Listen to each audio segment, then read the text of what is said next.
বন্ধুরা কেমন আছো? আগের দিন যে কচ্ছপ আঁকার থালাখান বানাইছিলাম সেইটারে আজকে রং কইরা দেখাবো। তাই বেশি কথা না কইয়া প্রথমেই সাদা রং খান তুলে নিয়েছি। তারপর সাদা রং খান নিয়ে প্লেটের মাঝখানে গোল আর একটু বড় গোল আরও একটু বড় গোল করুন না, এইটুকু গোল কইরা আমার মন ভরলো না, তাই গোলখানারে আরও একটু বড় গোল করুন।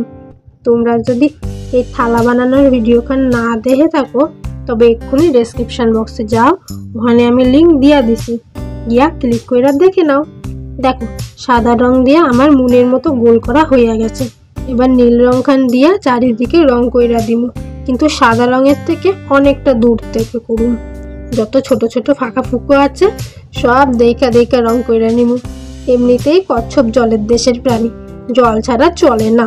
তাই যেহেতু এই প্লেট খান কচ্ছপের জন্য বানাইতেছি, তাই এতে জলের রঙে ছোঁয়া না দিলে চলে? তোমরাই কও। জলের রং মানে নীল রঙের কথা কইতাছি, বুঝেছো তোমরা?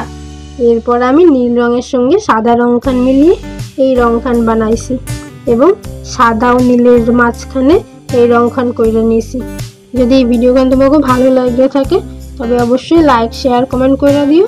আর চ্যানেলে নতুন হয়ে থাকলে নিচে লাল রঙের সাবস্ক্রাইব বাটন আছে, প্রেস করে পাশে থাকা বেল আইকন খান অবশ্যই ক্লিক করে দাও, যাতে সব ভিডিওর নোটিফিকেশন তোমাদের কাছে আগে পৌঁছে যায়।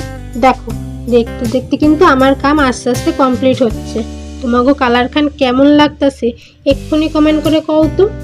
এইবার আবার সাদা রংটা নিয়ে ধারের যে 3 টাকা দামের পেন দিয়ে ডিজাইন করছিলাম না, ওটারে হাইলাইট করে দিমু। অনেকটা ইভিলাইয়ের মতো লাগতেছে না? মাঝে খুব ট্রেন্ডে ছিল এই ইভিলাই, শুধু কালো রং খান দিয়ে একখান গোল করলেই হয়ে যায় ইভিলাই। কিন্তু আমি তো এমন করিনি না, কারণ আমি একটু ডিফারেন্ট কি না। দেখো দেখতে দেখতে কমপ্লিট হয়ে গেল। আসতে হবে এই অবধিই থাক, বাকি কথা হবে পরের ভিডিওতে। এবার বলো কেমন হয়েছে।